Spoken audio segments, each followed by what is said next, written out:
Senhor, preciso te dizer que é impossível te esquecer, que não estou só nessa batalha entre o bem e o mal. A cada nova experiência eu te glorifico mais. Te der é a maior diferença em mim. Se os bons combates eu não combater, minha coroa não conquistarei. Se minha carreira eu não completar, de que vale a minha fé tanto guardar? Se perseguido aqui eu não for, sinceramente um cristão não sou. A tua glória quero conhecer, viver a experiência de sobreviver.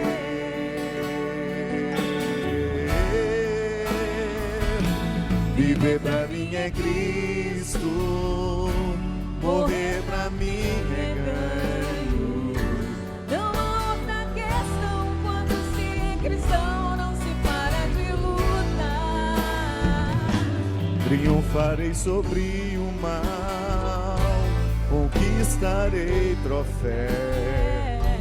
Não há outra questão quando se é cristão, não se para de lutar. Até chegar ao céu. Comigo, até chegar ao céu. Até chegar ao céu. Você, viver pra mim é Cristo. Viver pra mim é Cristo.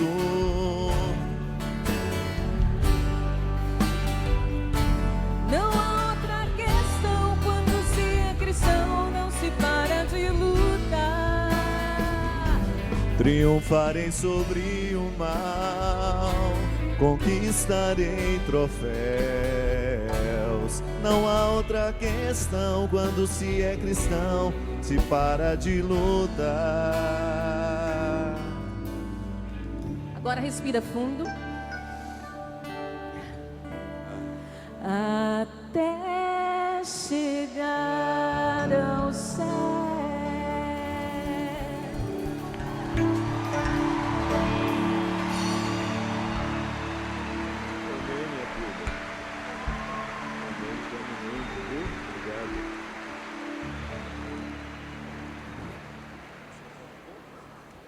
Vamos sentando e cantando. Viver pra mim é Cristo, morrer pra mim é ganho. Não há outra questão quando se é cristão, não se para de lutar. Conquistarei, conquistarei, triunfarei, conquistarei troféus.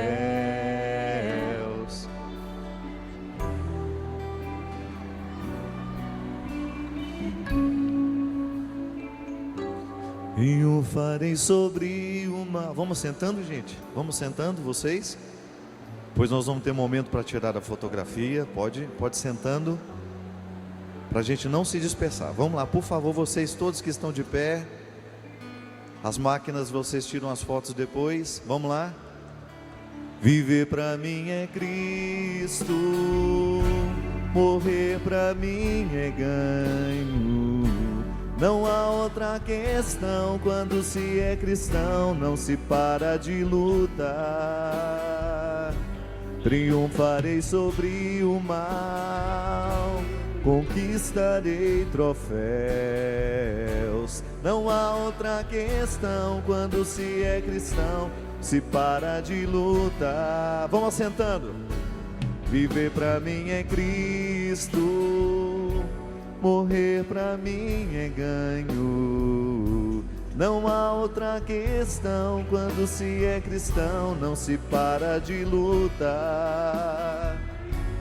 Triunfarei sobre o mal, conquistarei troféus. Não há outra questão quando se é cristão, se para de lutar. Para a gente poder chegar ao céu, A gente não pode parar de lutar. Silencie o seu coração agora. Apesar de sermos muitos aqui nesta manhã, eu vou lhe convidar a ousar neste silêncio. Vai contagiando quem está falando do seu lado. Psss. Silêncio.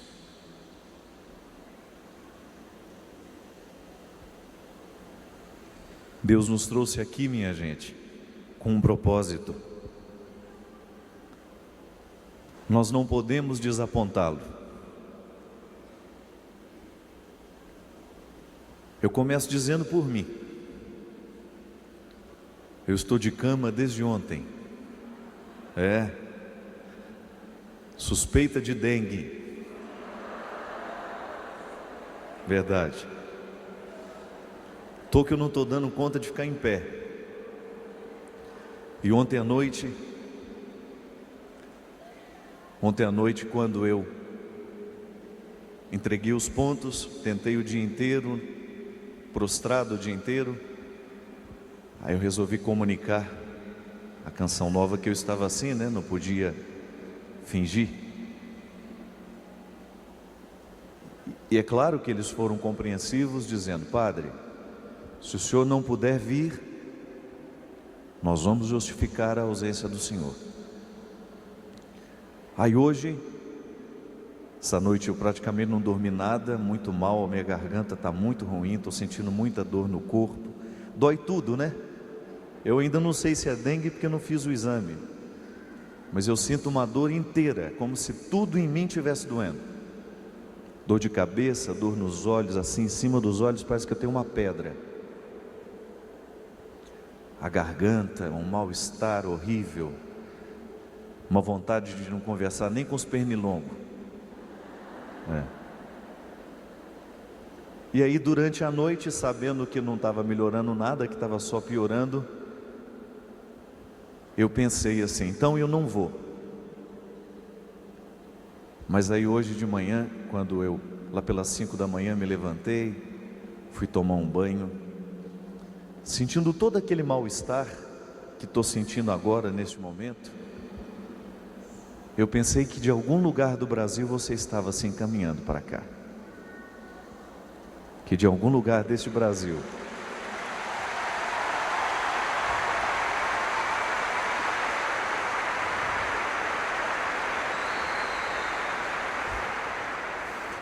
e aí, é impressionante como Deus fala nessas pequenas coisas. É impressionante como Deus nos dá sinais nas pequenas coisas. Quando o carro entrou ali embaixo, eu não pude deixar de me emocionar. Qual foi a primeira frase que eu ouvi a Salete cantando? Viver para mim é Cristo, morrer para mim é ganho. Não há outra questão, quando se é cristão, não se para de lutar. Essa frase entrou dentro do meu coração como se fosse uma confirmação de Deus. Olha, vai lá, enfrenta a dor de hoje, a dificuldade de hoje, o mal-estar de hoje, porque quando a gente é cristão, a gente não pode parar de lutar. E é por isso que eu enfrento o dia de hoje, minha gente, com essa disposição. E eu quero que você enfrentasse junto comigo, com essa disposição. Deus não nos trouxe aqui por acaso. Deus não nos trouxe aqui por acaso.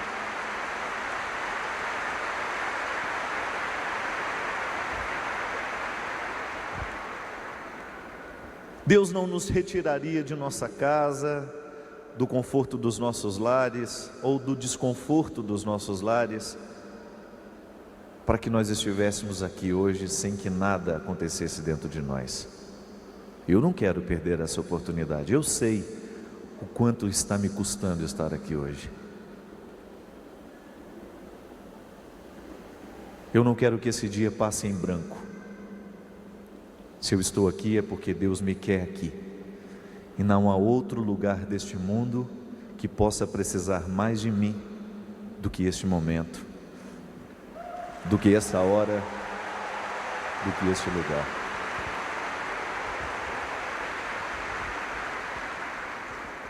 Eu gostaria que você abrisse a palavra de Deus comigo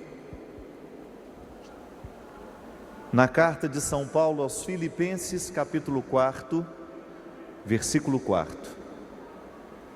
Filipenses, capítulo 4, versículo 4.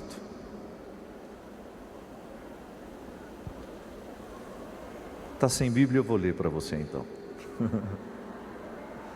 Se você está sem Bíblia, abra bem os seus ouvidos para que você não perca nada. Nada, nada, nada. Alegrai-vos sempre no Senhor. Repito, alegrai-vos. Seja a vossa moderação conhecida de todos os homens. Perto está o Senhor. Não andeis ansiosos de coisa alguma, em tudo, porém, sejam conhecidas diante de Deus as vossas petições pela oração e pela súplica, com ações de graça. E a paz de Deus, que excede todo entendimento, guardará o vosso coração e a vossa mente em Cristo Jesus. Alegrai-vos. Repito, alegrai-vos. Às vezes eu fico pensando que se tem uma coisa que na vida a gente compreende errado, é a alegria. Já observou como nós somos rasos na compreensão da alegria?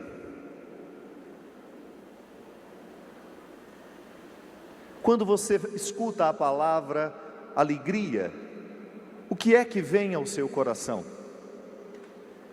Qual é a primeira imagem que vem à sua cabeça quando você escuta a palavra alegria? Uma boca cheia de dentes sorrindo, né? Ou alguém contando uma piada, um circo, né? Muito embora no meu livro, Mulheres Cheias de Graça, tem uma mulher que tem horror de ir ao circo, que ela fica tensa, ela tem medo do palhaço não ser engraçado, ela tem medo do trapézio dar errado, e está sempre tensa. Não é o seu caso? Ou é? Mas uma coisa é certa, a nossa compreensão do que nós chamamos alegria é muitas vezes rasa. Ela passa muitas vezes pelos signos, pelos sinais mais externos do que significa ser alegre.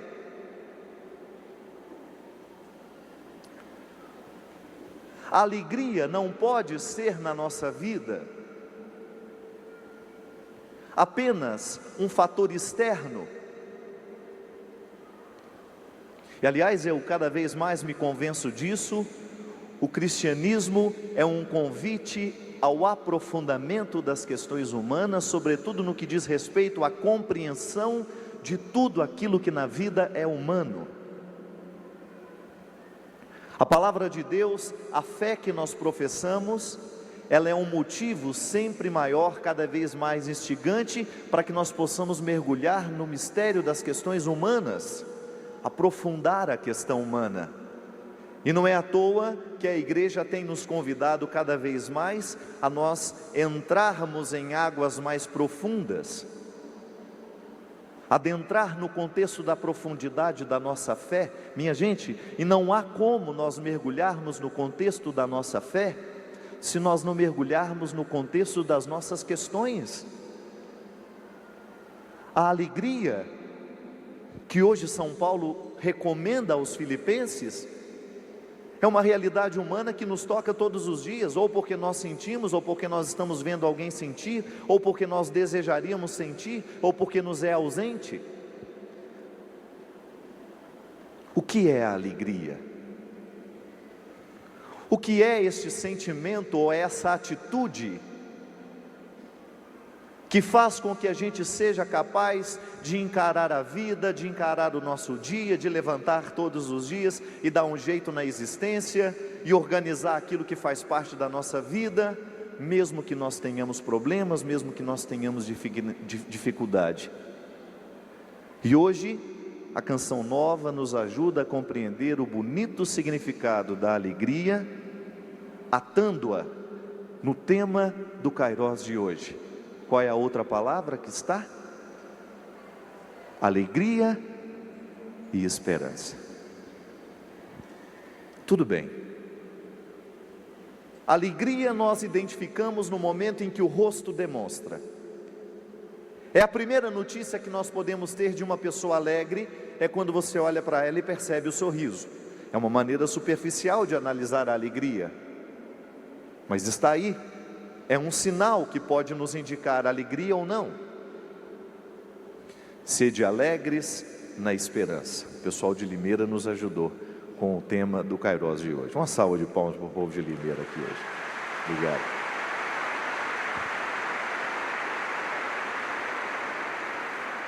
E aí nós adentramos num conceito altamente teológico, sugestivo, que é o conceito de esperança. O que é esperar?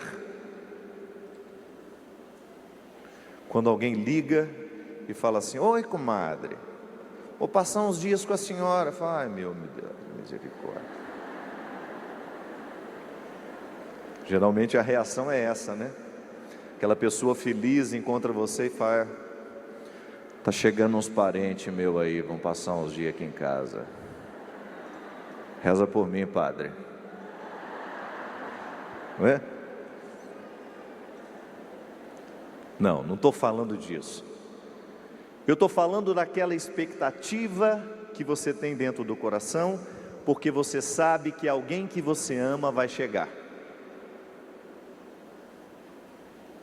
Eu me lembro que quando eu estava no início da minha caminhada no seminário, a dona Ana, toda trabalhada na muleta e no titânio, está aqui hoje.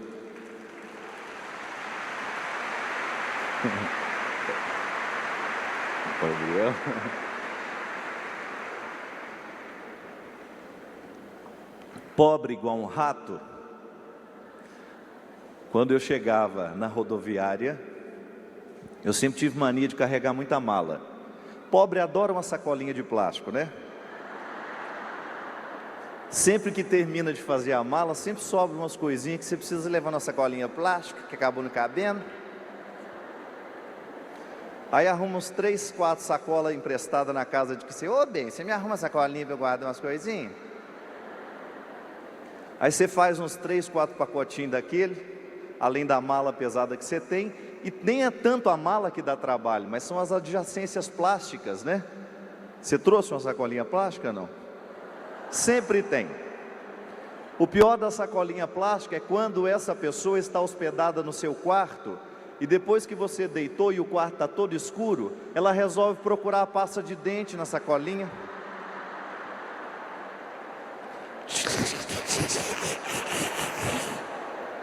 Tem nada pior nesse mundo. E parece que quanto mais devagarzinho ela faz, mais irrita a gente. Porque se ela abrisse de uma vez, era um barulho só. E lá ia o Fábio José da Silva, que até então era só Fábio José da Silva. Eu pegava a minha mala na rodoviária lá de Formiga e ia a pé. Era um trajeto que, se eu estivesse sem pesos, eu faria em 20 minutos até chegar na casa da minha mãe. Mas como eu tinha aquela coisa toda e tinha que parar de 10 em 10 minutos para dar conta do tanto de sacolinha plástica que às vezes ia rasgando no meio do caminho, eu levava ali uns 40, 50 minutos até chegar. O ônibus que vinha de Lavras, que passava em Formiga, ele chegava sempre no mesmo horário. Era 3h30, 4 horas da tarde, era o horário que chegava. E a minha mãe sempre sabia que eu vinha naquele ônibus, porque era uma data muito anunciada. Às vezes passava 6, 7 meses sem ir em casa. E eu me lembro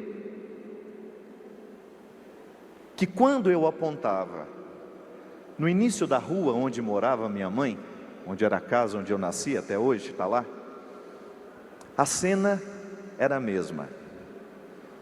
Eu não me recordo de, naquele tempo de seminário, ter sido diferente. Numa distância assim de uns 60, 70 metros da esquina onde eu parava, estava a casa onde eu nasci, e lá estava a minha mãe, paradinha no portão, prestando atenção no único lugar, o início da rua. Aquilo era para mim, minha gente, uma boa tradução do significado de esperança, que depois na teologia eu tive a oportunidade de estudar, de compreender, de mergulhar no profundo do conceito, que é maravilhoso. Se um dia você tiver a oportunidade de ler um livro chamado Teologia da Esperança, de um grande teólogo protestante chamado Moltmann, maravilhoso, um escritor de primeiríssima qualidade, um grande teólogo que a Igreja Católica utiliza muito na sua reflexão sobre a esperança. Quando eu fui mergulhar no significado da esperança, eu me recordava daquela cena. Lá estava minha mãe parada no portãozinho lá de casa, dava sempre um pulinho de alegria quando me via. Naquela época ela ainda podia fazer essa proeza. Hoje a dona Ana, com a limitação dos movimentos, se ela pisca os dois olhos ao mesmo tempo, você pode considerar que é uma coreografia.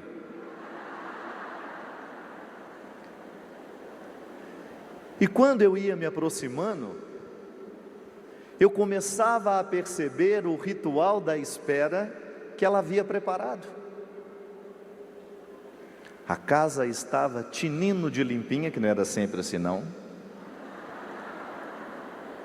Limpa, limpa, limpa.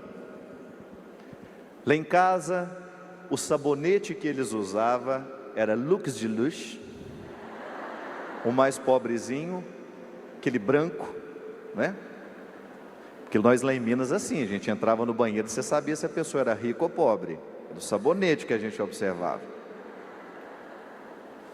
Se não era um Lux de Luxe, era um Palmolivezinho. Mas quando eu chegava, era um Vinólia amarelo.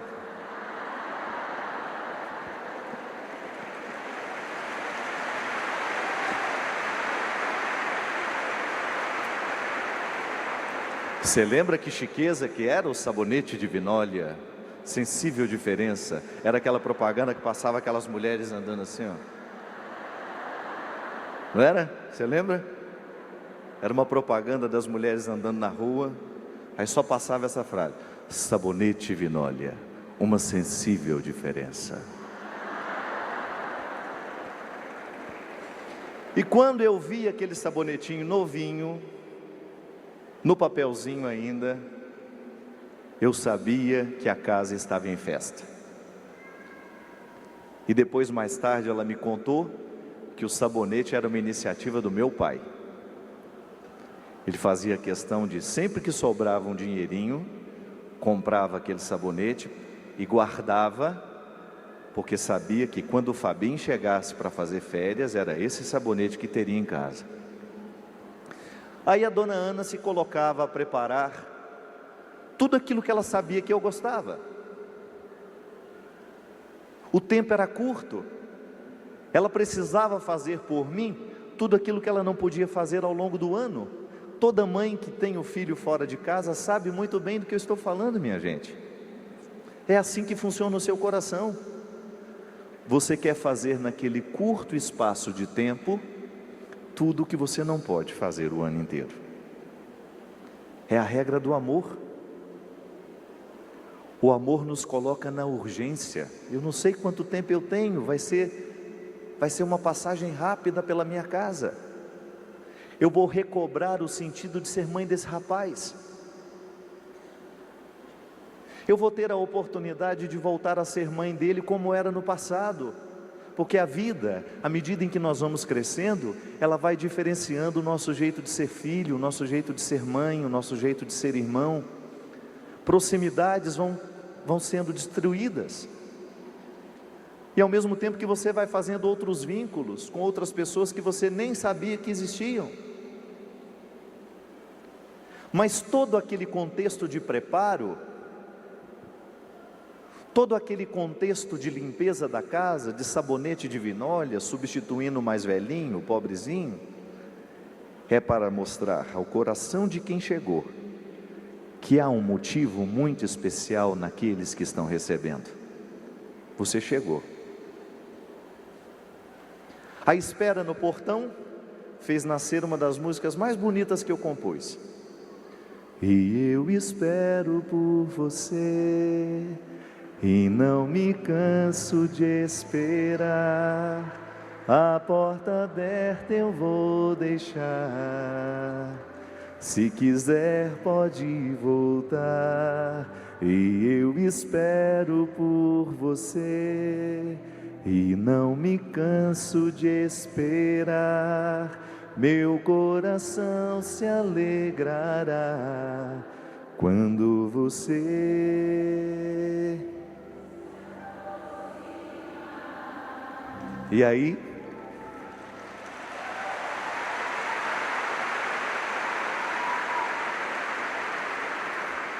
aquele amor humano me ensinava sobre o amor de Deus. Aquela espera humana me ajudava a compreender o bonito e profundo significado da esperança. Moltmann, o teólogo que eu falava, dizia que a espera cristã, a esperança cristã, precisa ser operante. O que é isso? Significa que existe uma ação de operação. Alguém está operando alguma coisa enquanto espera.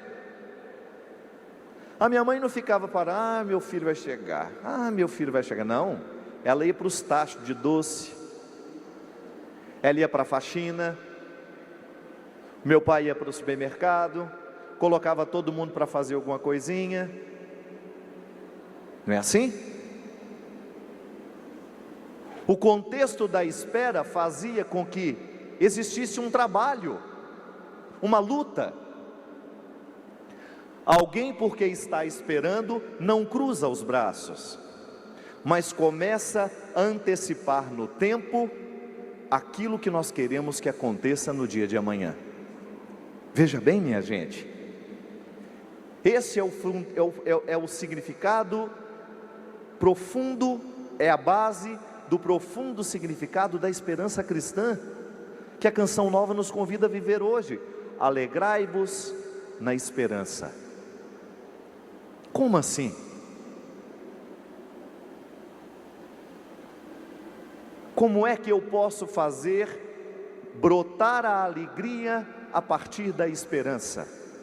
Aí você tem um compromisso implícito e que nós queremos explicitar agora. Só tem direito de sorrir aquele que verdadeiramente preparou as razões para o sorriso.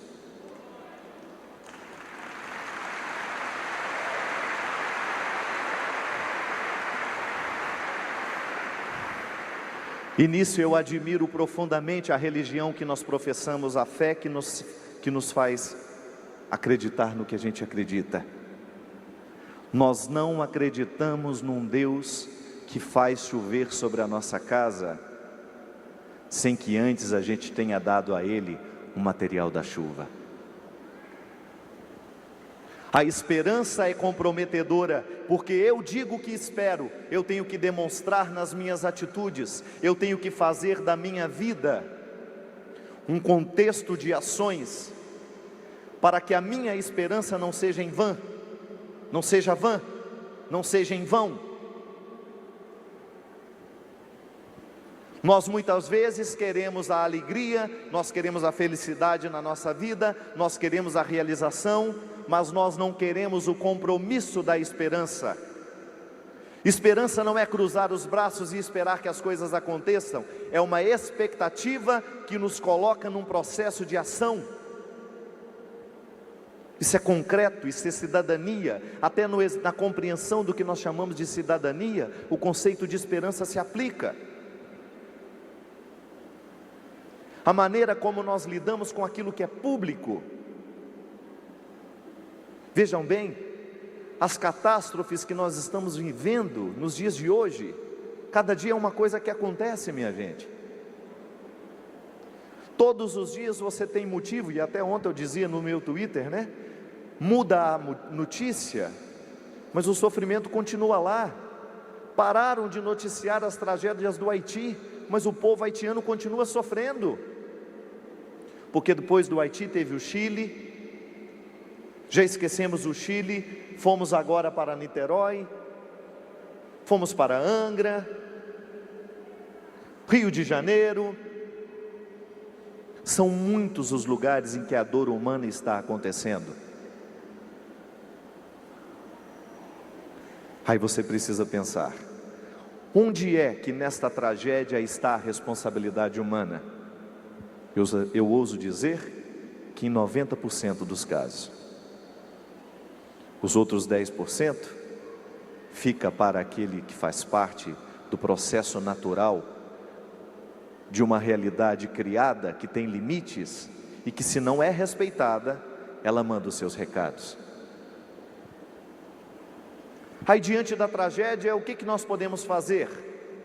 Como é que nós podemos ajudar a reconstruir a alegria daqueles que estão destruídos? Pela esperança, devolvendo a esperança. Mas como é que essa esperança pode ser devolvida? Através de atitudes concretas. Hoje de manhã ainda estava vendo o noticiário, mostrando os inúmeros voluntários lá no Rio de Janeiro, todos eles mobilizados para fazerem alguma coisa para que aqueles que sofrem deixem de sofrer. Alguma coisa precisa ser feita, porque senão a esperança ela é vã, ela não toca, ela não acontece, ela não nos convence. A esperança, minha gente, é uma construção.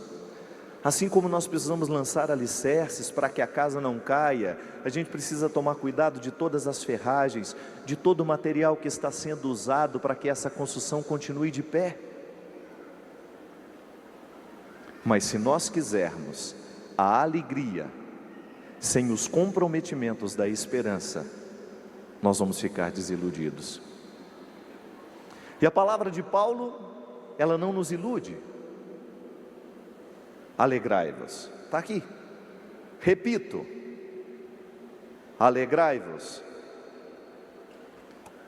Alegrai-vos sempre no Senhor, eu repito. Seja a vossa moderação conhecida de todos os homens, perto está o Senhor. Não andeis ansiosos de coisa alguma, em tudo, porém, sejam conhecidas diante de Deus as vossas petições pelas orações e pelas súplicas com ações de graças. E a paz de Deus, que excede todo entendimento, guardará o vosso coração e a vossa mente em Cristo Jesus. Ter a mente e o coração em Cristo Jesus é a gente estar atento a tudo aquilo que a gente precisa fazer para que o que a gente espera possa verdadeiramente se concretizar na nossa vida. É a responsabilidade. Quanta tristeza vem morar dentro de nós, impedindo a chegada das alegrias, justamente porque a gente não soube esperar do jeito certo. A gente esperou de braços cruzados.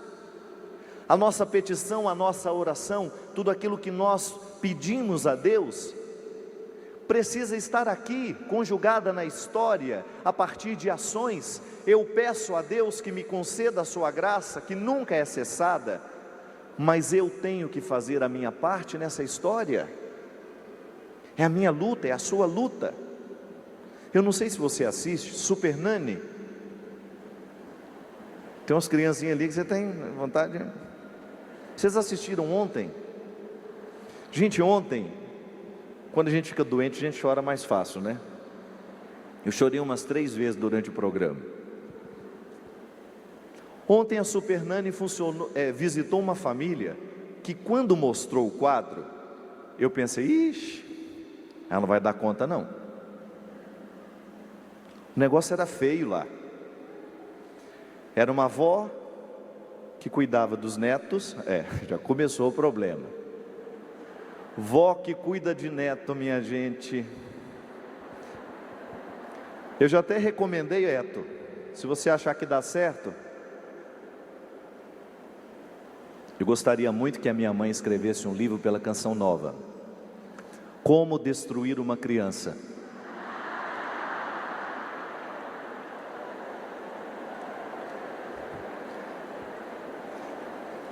Ela cuidou de uns netos. Dos filhos ela deu conta.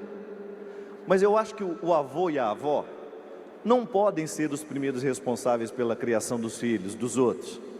Para começar por aí, gente, não é filho dele. Eu nunca tive avô, nunca tive avó, porque eles morreram antes. Eu sou carente de avô e avó, acho que é por isso que eu estou gostando de velho. Acho uma belezinha. Para mim não tem fase melhor da vida para a gente conviver. Se você for pensar, uma criança que está sendo educada pela avó, ela perde o direito de ter avó. A avó é aquele carinho, aquele dengo que só pode durar meia hora, no máximo 1 hora por dia. Dengo de avó é a melhor coisa do mundo, mas tem que ser em doses terapêuticas, porque esse dengo estraga, senão fica igual eu agora, com dengue.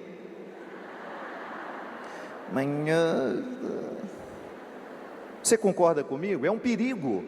Pode ser que você, como avó, esteja tendo a oportunidade de educar o seu neto, como se ele fosse seu filho, você esteja atento a isso, mas o seu coração é muito mais mole.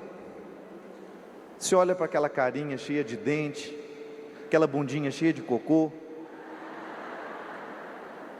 e você sente uma compaixão, por quê? É próprio da sua idade ter mais compaixão, a vida já te amoleceu ou te endureceu demais, sei lá, e de repente um carinho de filho, de neto, um sorrisinho de neto, um pedido, ô vovó, dá pra...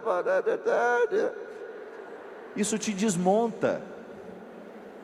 A mãe não, a mãe está um pouco mais imune, porque a mãe tem um pouco mais de ódio dentro de si. É verdade, o ódio é tão importante quanto o amor, é nesse equilíbrio que a gente dá conta. Não estou falando de odiar, de querer matar não, gente, estou falando do ódio enquanto pulsão necessária para a vida dar certo. Aquilo que nós chamamos de agressividade controlada, essa mistura de amor e ódio que todo ser humano tem. Não adianta você fazer essa carinha de convertido, como se não existisse ódio em você, que é mentira. Fica assim. Aliás, eu tenho um medo. Pessoa boazinha demais, cuidado. Né, Gabriel?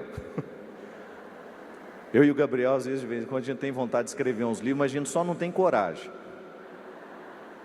Essa história de que todo homem é bom, mas homem de vez em quando não é bom não.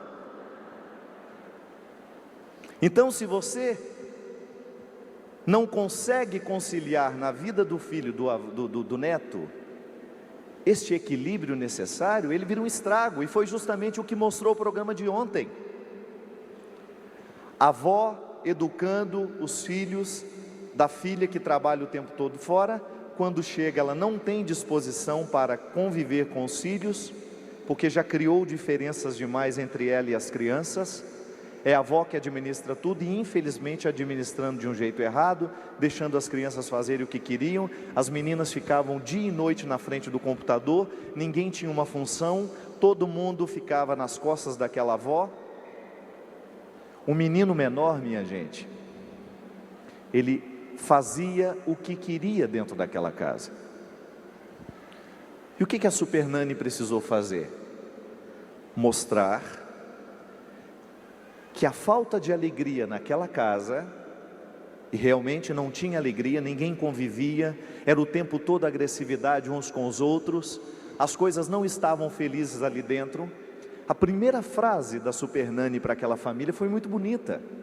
Ela disse assim: vocês não sabem ser felizes, vocês desaprenderam. Ô minha gente, vamos ser honestos. Quantos de nós hoje também podemos ouvir essa frase? Eu desaprendi de ser feliz. Eu desaprendi de ser alegre. Só que a Super Nani fez a frase acusadora, mas propôs um caminho. Aí está a esperança. Quando alguém nos mostra uma realidade ruim, mas não nos propõe uma solução, isso vira um inferno na nossa vida. Mas quando alguém nos aponta uma fragilidade do nosso comportamento, do nosso jeito de ser, e nos coloca numa perspectiva de que alguma coisa pode ser feito, aí nós estamos diante do céu, que a música falava no início.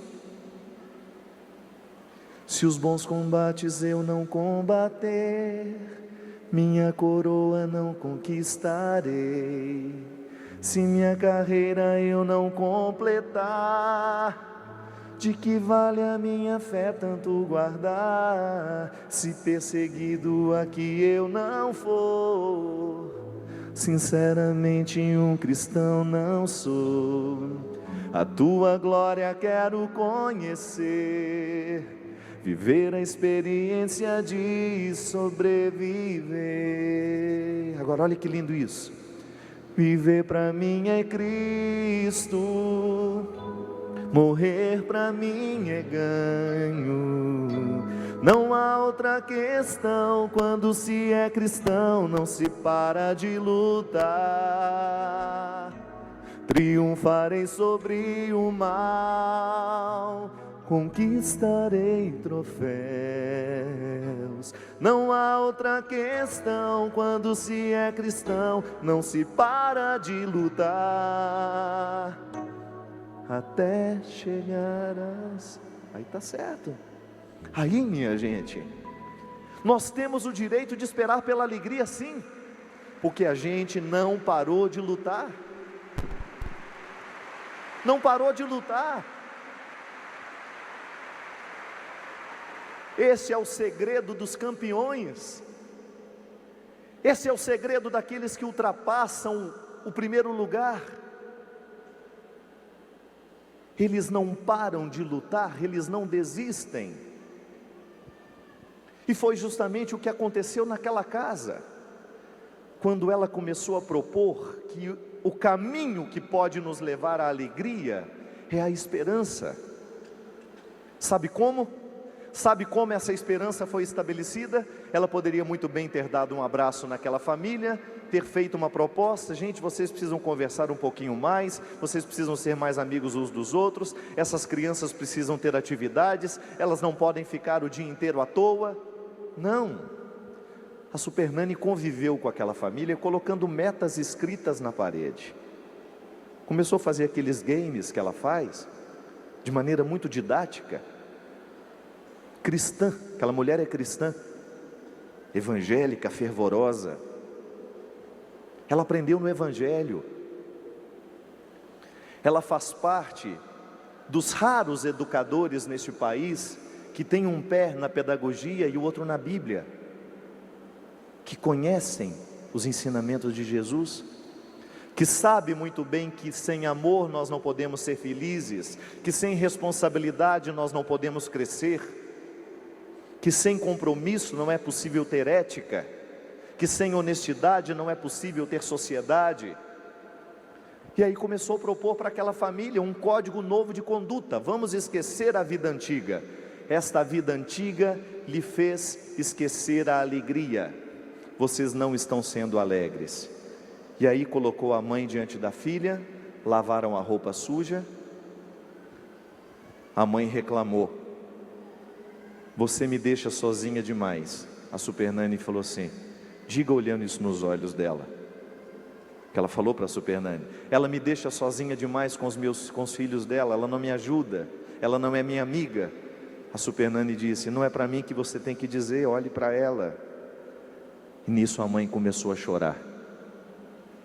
Tinha desaprendido de dizer alguma coisa para a filha olhando nos olhos. Encorajada, olhou e chorando disse, você me deixa sozinha, você não me considera sua mãe. E a filha, escutando o que a mãe dizia, disse, eu estou fazendo com você aquilo que você fez comigo a vida inteira. Você me abandonou, você me esqueceu na casa da minha avó, você não me tratou como filha, você nunca me deu carinho,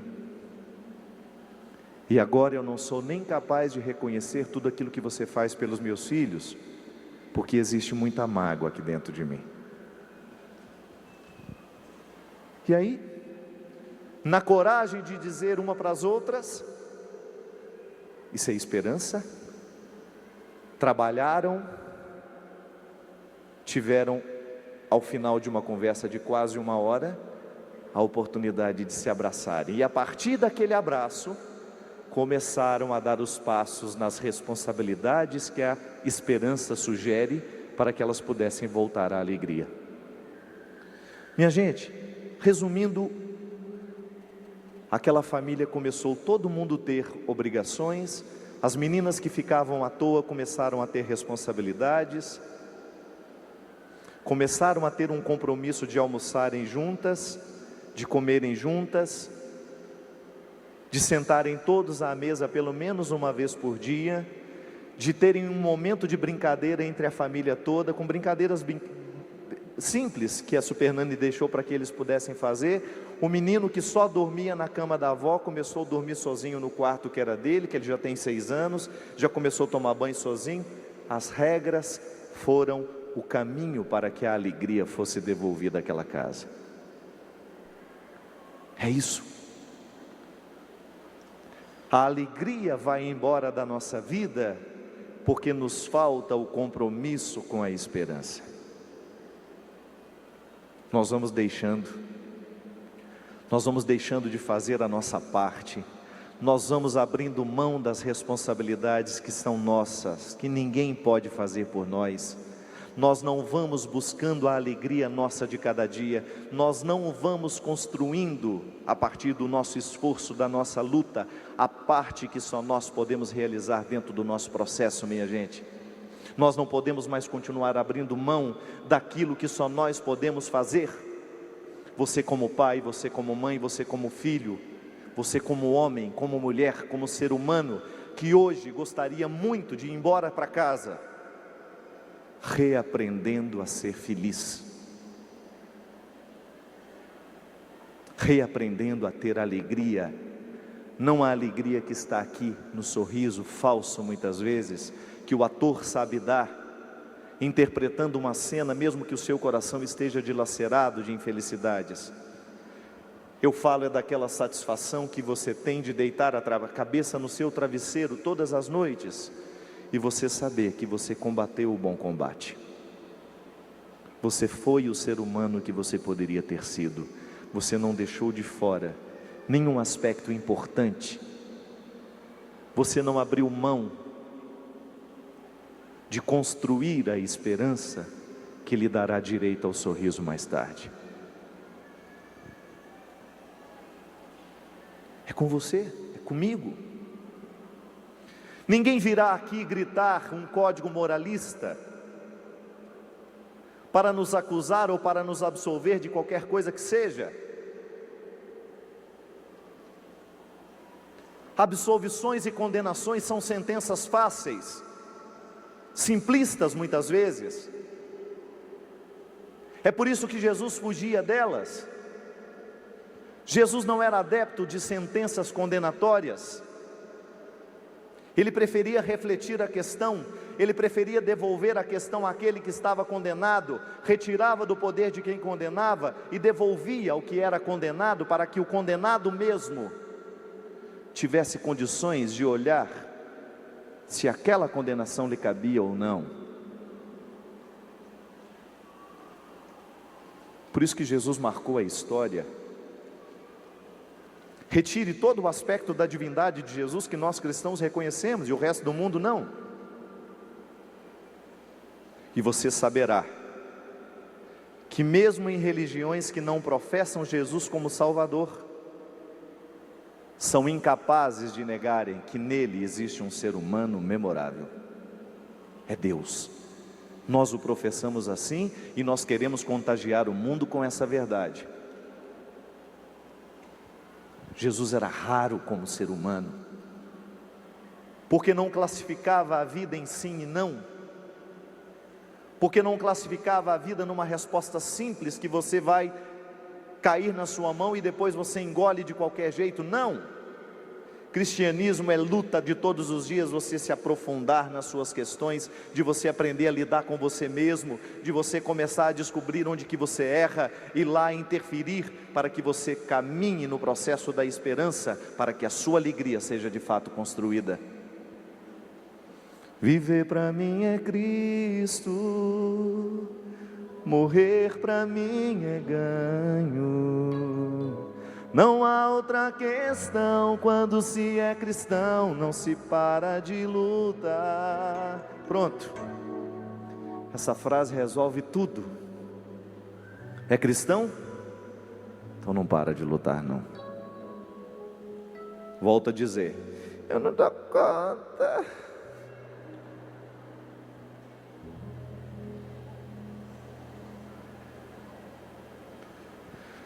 Oh meu Pai, eu não dou conta, é a frase que mais destrói as pessoas no mundo no dia de hoje. Para de fumar, criatura. Eu não dou conta. Então morre de câncer. Sopra câncer no nariz de quem estiver do seu lado. Empesteia o mundo com essa fumaça horrorosa. Vira Maria Fumaça de Tiradentes, andando.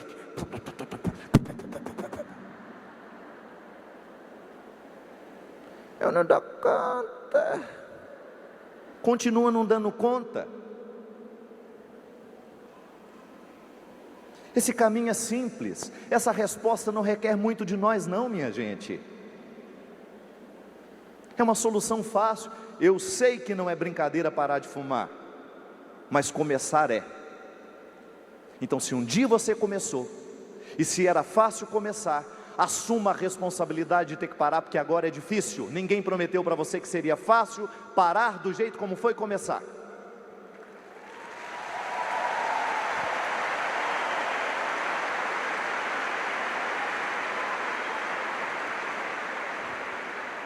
A pessoa está destruindo a sua saúde, está destruindo a saúde de quem está do lado, e ainda é incapaz de pensar nisso com responsabilidade. Aí fico muito ansiosa, preciso fumar.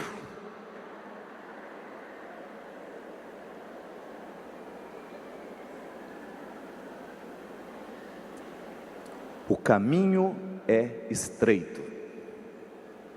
Se achou que era fácil, estava enganado. Sem luta, ninguém pode vencer absolutamente nada. Ontem assistindo a um comercial que eu nem sei de que era. Era uma nadadora dessas que ganhou medalhas, mostrando o processo dela. Ela falou assim: ainda bem que na minha vida eu optei desde o início a lutar pela minha saúde. Antes de ganhar qualquer prêmio, eu quis ser uma mulher saudável. Cristianismo isso. Cristianismo fortalece a sua vontade. Deus está aqui para isso, minha gente, é para nos encher de coragem. Viver para mim é Cristo, morrer para mim é ganho. Isso é verdade. Quando você não acende um cigarro, você está morrendo para quem? Para você. Isso é positivo. Muita gente acha que essa música é uma forma de suicídio, né? Já canta com a jugular, com a faca na jugular.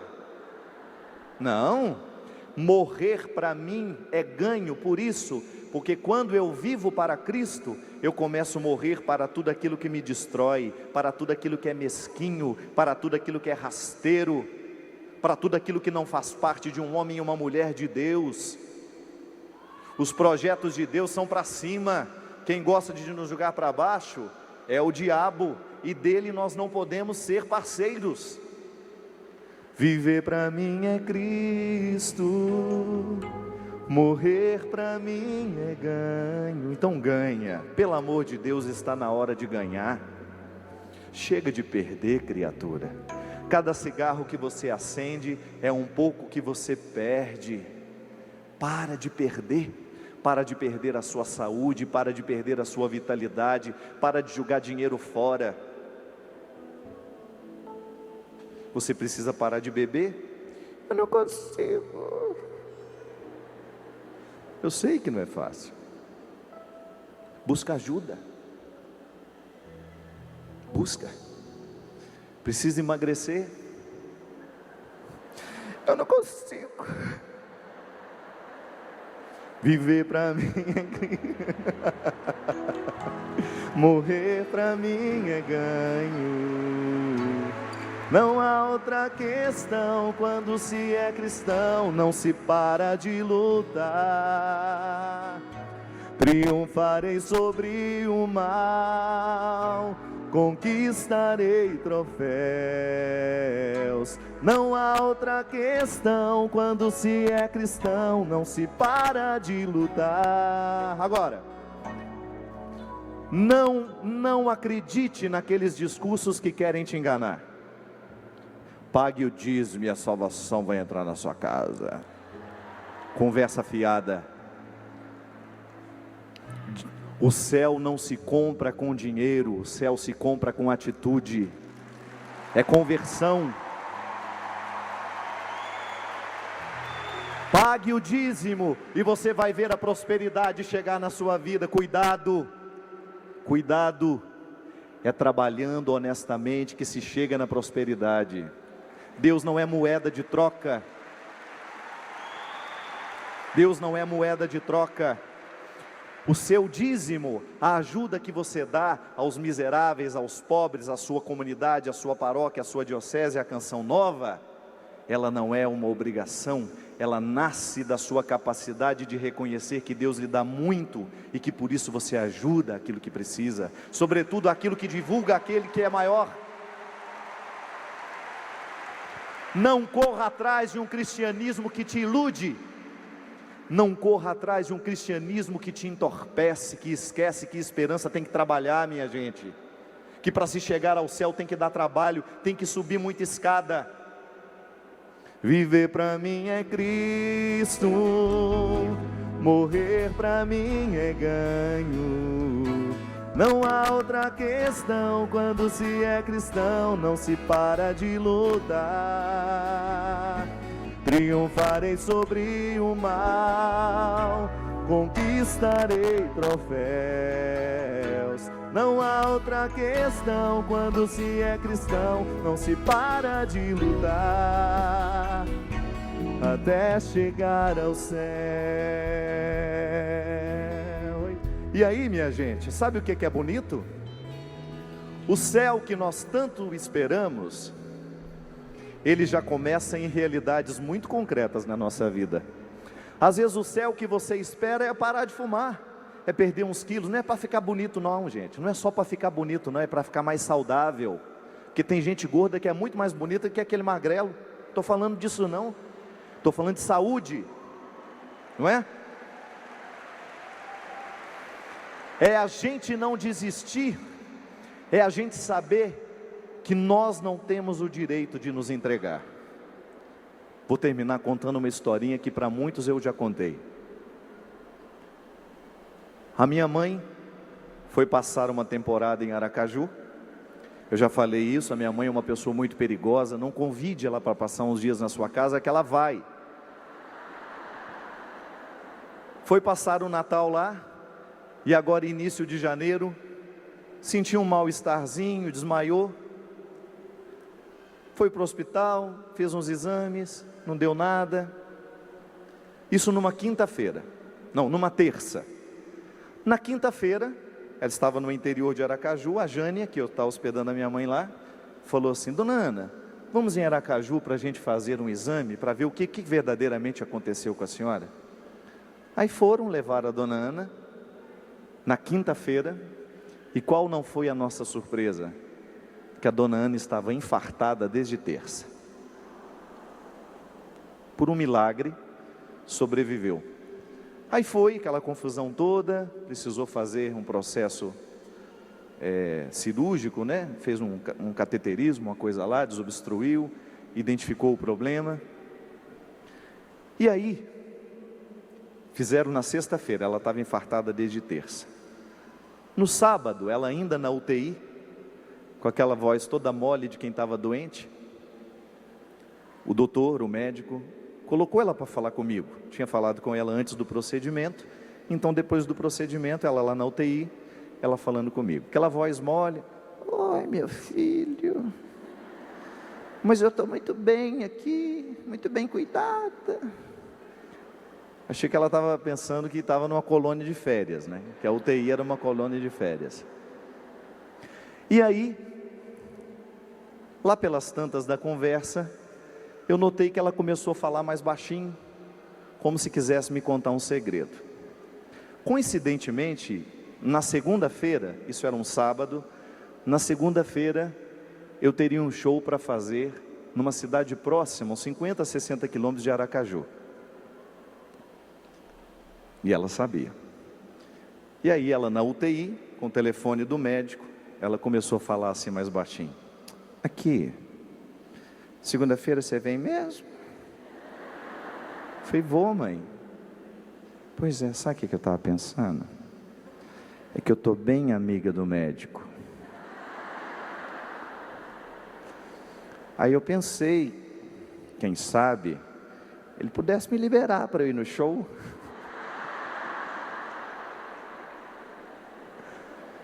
Quando terminou, e na hora eu fiquei bravo: mãe, que isso?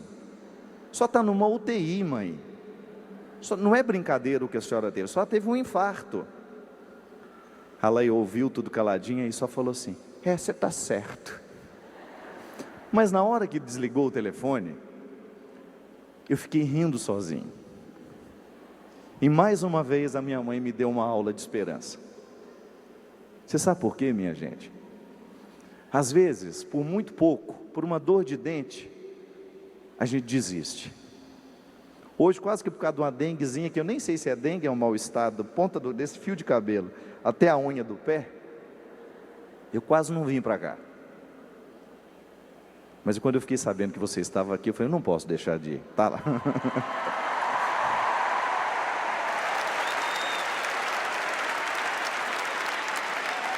E mesmo que se eu não aparecesse, o próximo livro que o Gabriel iria escrever comigo era Carta entre Inimigos. Mas quando eu desliguei o telefone, eu fiquei pensando nisso. Gente, a minha mãe, numa manhã de sábado, internada na UTI, ela continua fazendo planos para segunda-feira.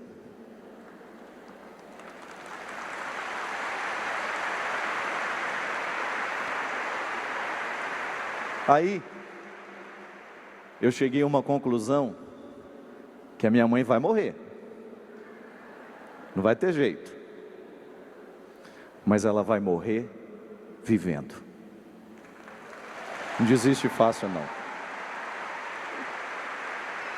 Viver pra mim é Cristo, morrer pra mim é ganho. Não há outra questão, quando se é cristão, não se para de lutar. Triunfarei sobre o mal, conquistarei troféus. Não há outra questão, quando se é cristão, não se para de lutar. Viver pra mim é Cristo, morrer pra mim é ganho. Não há outra questão, quando se é cristão, não se para de lutar. Triunfarei sobre o mal, conquistarei troféus. Não há outra questão, quando se é cristão, para de lutar, até chegar ao céu. Sabe qual que é o segredo da dona Ana? Ela teve um infarto, mas o infarto ainda não tem a dona Ana.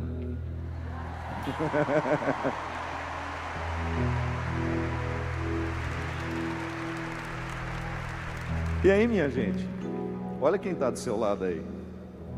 Tá capenga também ou não? Tá na UTI?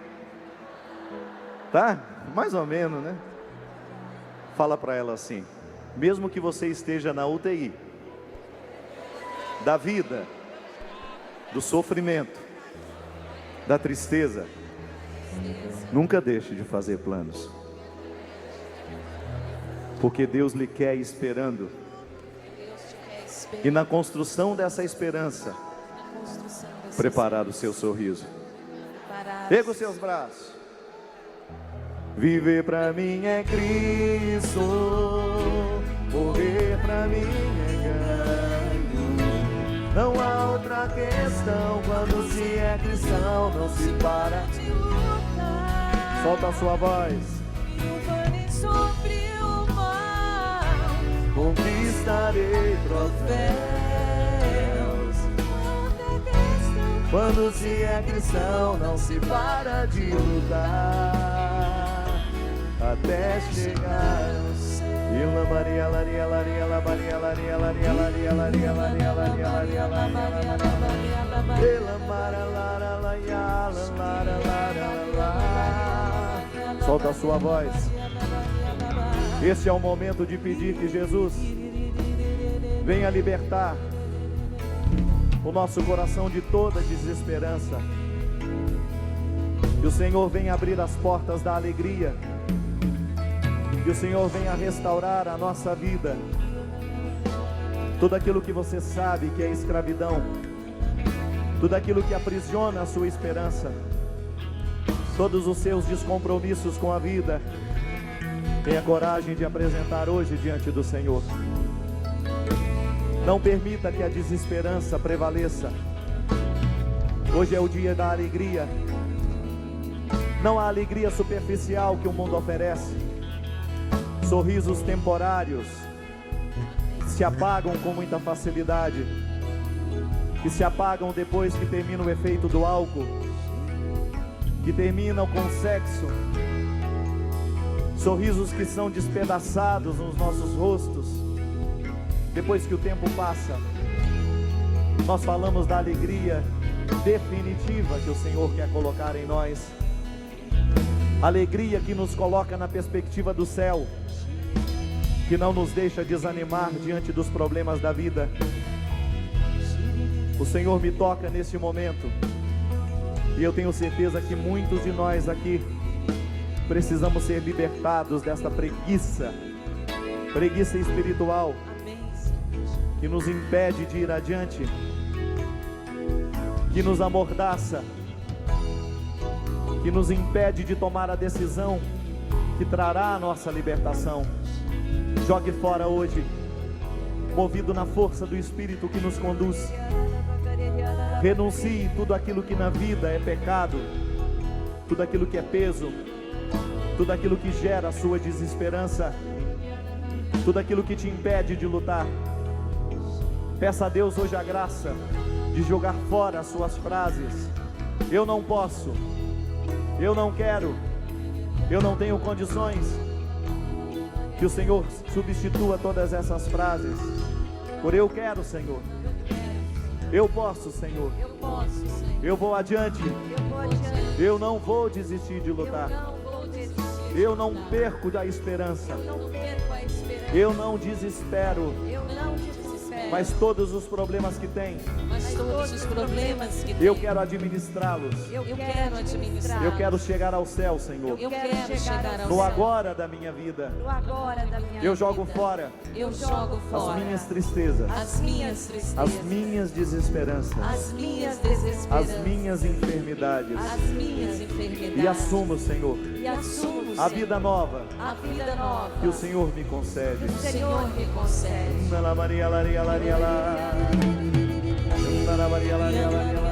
Reze por aquele que está do seu lado. Toque essa pessoa. Peça que Jesus venha libertá-la. Abrace essa pessoa. Diga que Deus a ama. Que Deus quer neste momento recheá-la de muitas esperanças. Que Deus quer colocar no coração dela uma perspectiva nova. Que Deus quer devolver a ela a alegria. Volte a se alegrar, diga para ela. Volte a se alegrar. Volte a se alegrar.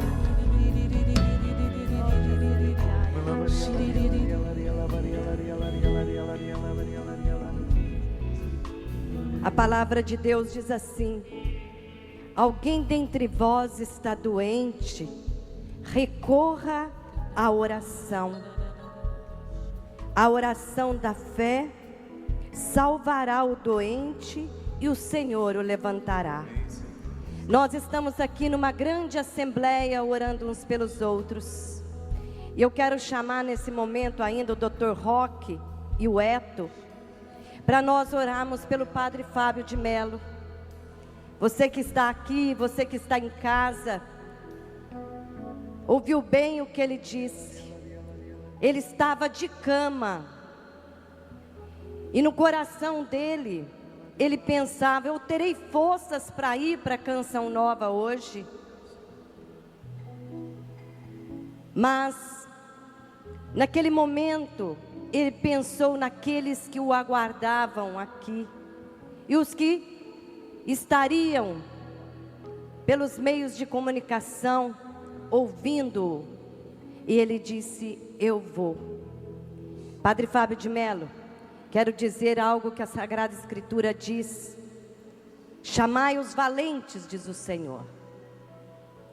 Chamai os valentes, diz o Senhor.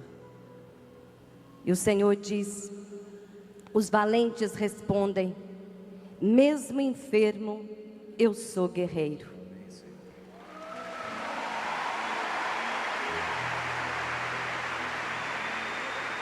E nós estamos diante de um guerreiro. Por isso nós vamos orar por ele agora. Estende as mãos aqui para o Padre Fábio de Mello. E nós que estamos aqui juntos, vamos orar por ele. Sua mãe vai orar por ele. Melhor coisa do mundo é a mãe orar pelos seus filhos, o pai orar pelos seus filhos. Eu chamei o Eto, porque o Eto está representando o pai do Padre Fábio de Mello. E chamei também o Dr. Roque, porque o Senhor diz também: quando você está doente, ore e busque o médico. E nós estamos diante de um médico que não só é médico, mas ora pelos seus doentes, o Dr. Roque. Então nós juntos, em família, levantemos aos céus as nossas súplicas pelo Padre Fábio de Mello, suplicando a sua cura física, mas também que o Senhor venha com a graça e a força do Espírito Santo sobre o seu coração, a sua mente, todo o seu ser. Oremos, irmãos, oremos como o Espírito Santo nos conduzir. Senhor Jesus, nós os colocamos aqui no Pai, orando contigo, Jesus, no Espírito Santo, e suplicando pelo Padre Fábio de Mello, suplicando a sua cura, a sua graça, a força, a virtude, Senhor, da cura que vem de vós, para que todo o seu ser seja libertado. Oremos, irmãos.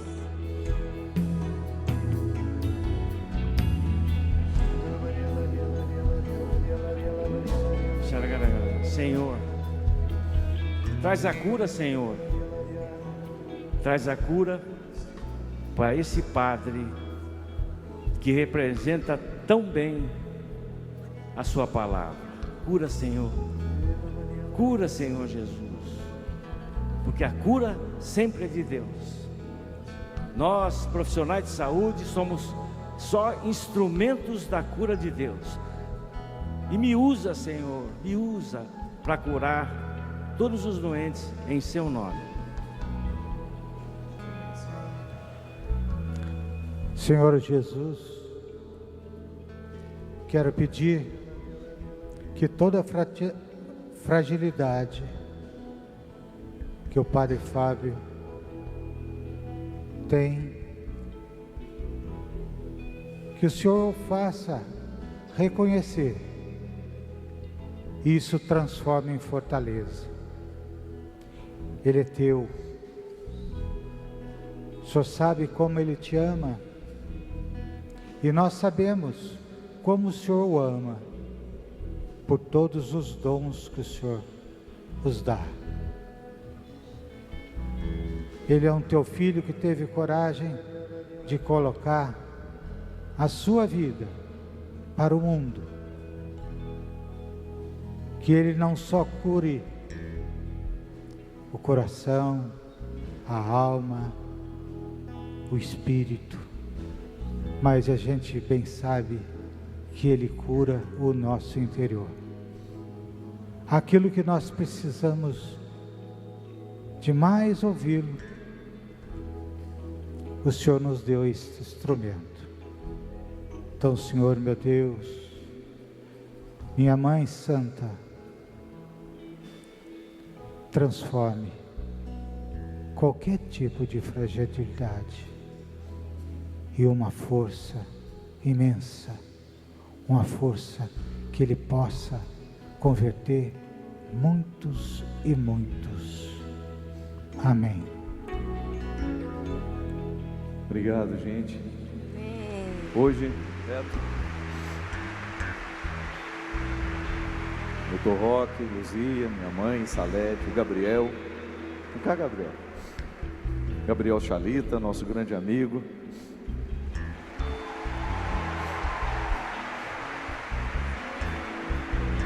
Gisele, vem cá, Gisele. Meu irmão Camilo. Aí, meu irmão.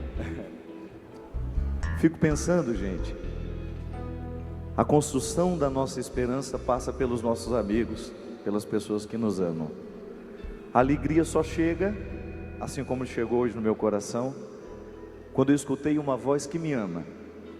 Eu tenho muitas certezas na vida, uma delas é que a Salete me ama. Longos anos, né? Antes... É muito bom a gente se sentir amado. E essa construção da esperança passa pelas pessoas que nos fortalecem. Você sabe disso. Quando você está lá desanimado, desesperado, você olha, alguém está dizendo para você: desiste não, não é?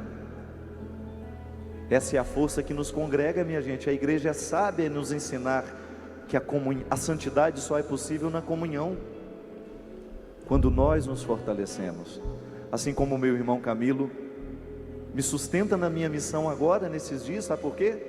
Eu posso deixar a dona Ana sabendo que ele está cuidando dela. Eu posso viajar, posso ir, né?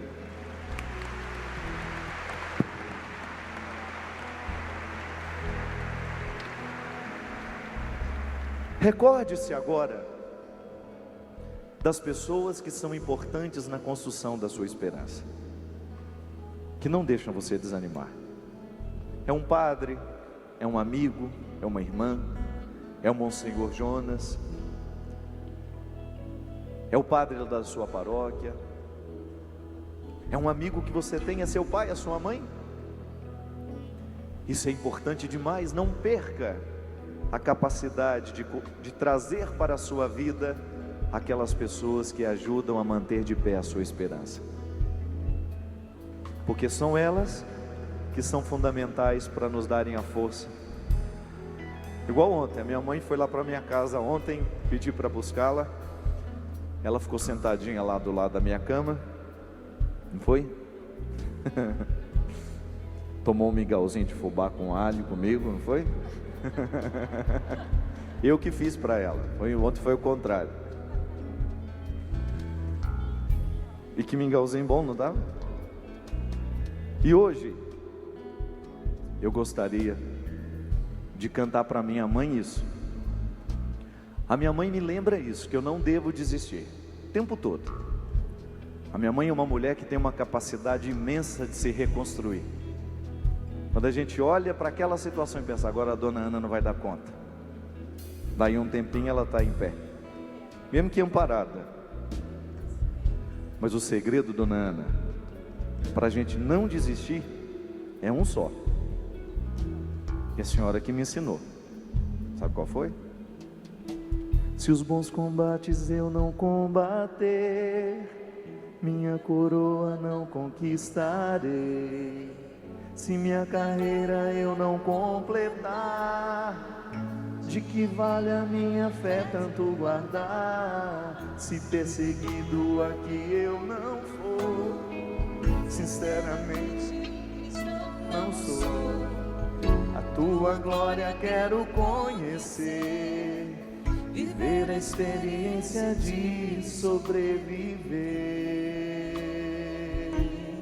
Agora canta você, com força. Viver pra mim é Cristo, morrer pra mim é ganho. Não há outra questão, quando se é cristão, não se para de lutar. Triunfarei sobre o mal, conquistarei troféus. Não há outra questão, quando se é cristão, não se para de lutar. Onde é que você precisa lutar? Já sabe? Sabe? Triunfarei sobre o mal, conquistarei troféus. Não há outra questão, quando se é cristão, não se para de lutar. Fazendo barulho pro Senhor.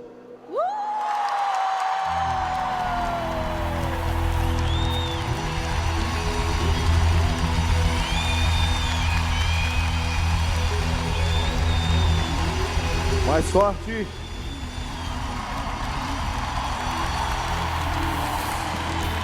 Dedinho para o céu. A última frase com toda a força da nossa voz.